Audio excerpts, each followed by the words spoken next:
আসসালামু আলাইকুম। এটা হচ্ছে মালয়েশিয়ার পাম বাগান। এই যে এগুলো যা দেখা যাচ্ছে সব নারকেল গাছের মতোই দেখতে, কিন্তু এগুলো সব পাম বাগান। এই গাছে পাম ফল ধরে, বড় তাও আছে আবার ছোট গাছও আছে। আর আমি এই যে আমার মোটর সাইকেল চালাইতেছি আর ভিডিও করতেছি একার দিয়ে। দেখছেন গাছগুলো কত সুন্দরভাবে লাগাইছে। আর যারা বলেন যে পাম বাগান অনেক জঙ্গল, ঠিক আছে, তাদের জন্য এই দেখেন এখানে ওই কোনো জঙ্গল নাই, কত সুন্দর জায়গা। এই যে যখন ঘাস একটু ছোট হয় আবার রাসন দেয়, যেগুলো রাসন দিয়ে ঘাস মারা, ওষুধ দিয়েছে ঘাস মারা। এই যে ঘাস মারা গেছে সব। এই যে এর থেকে আর বেশি জঙ্গল নাই, যেগুলো চীনাদের যে বাগানগুলো আছে সেগুলো, কিন্তু মালাই যারা আছে তাদের একটু ওই খেয়াল কম করে, যার কারণে গাছ বেশি হয়। আগে যদি জানতাম রে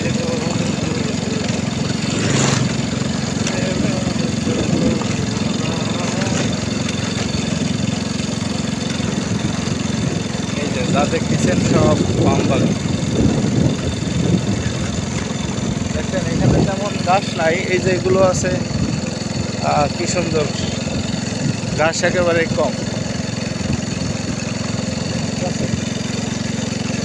আর ঘাস এতটুকু হইলেই রাসন দিয়ে ঘাস মারা ওষুধ দিয়ে মেরে ফেলায়, ঘাস মারা যায়। এই সাইডে যে রাসন দিয়ে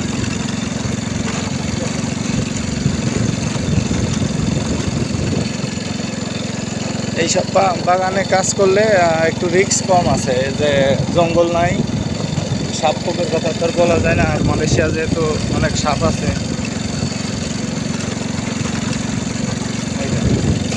আর এটা হইতেছে এবং মালয়েশিয়ার সবচাইতে দামি যে ফলটা ডুরিয়ান, মোসাং কিং, সেই ডুরিয়ান বাগান এই যে ঘিরে দিছে সাইড দিয়ে, ঠিক আছে। আর এই যে তারপরে আবার এই যে পাম বাগান শুরু।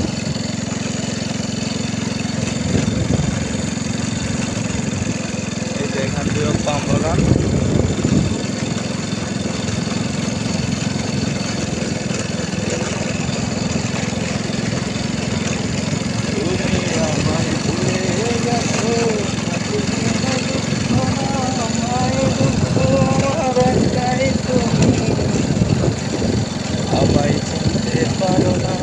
এই যে এইটা একটু ঘাস একটু বেশি, এটা ঠিক আছে।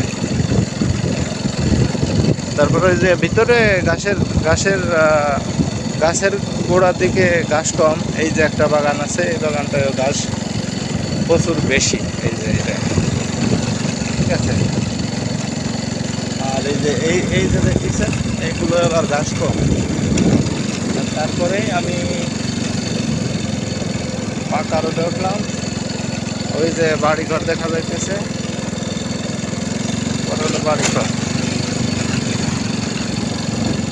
এখান দিয়ে যা দেখতেছেন ওই যে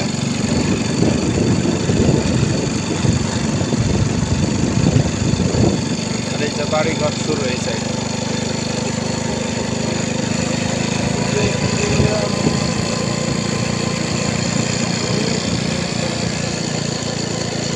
এই যে নারকেল গাছ, এখানে নারকেল গাছ আছে। আর এই সাইডে পাম বাগানের পরে এই যে আছে গ্রাম, এখানে অনেকগুলো ঘরবাড়ি আছে।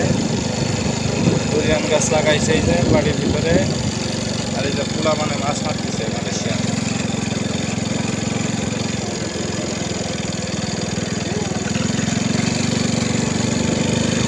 এই যে আমি এখন গ্রামের ভিতরে ঢুকলাম, এই যে বাড়ি।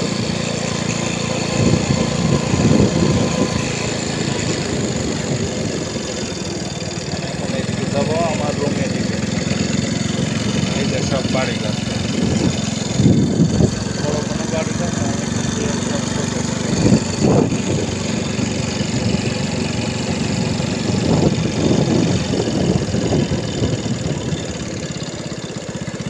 এই যে এটা হচ্ছে আমার মোটর, আর আমি যেটা চালাচ্ছি এটা আমার এক ভাইয়ের মোটর। এই যে এটা আমাদের রুম।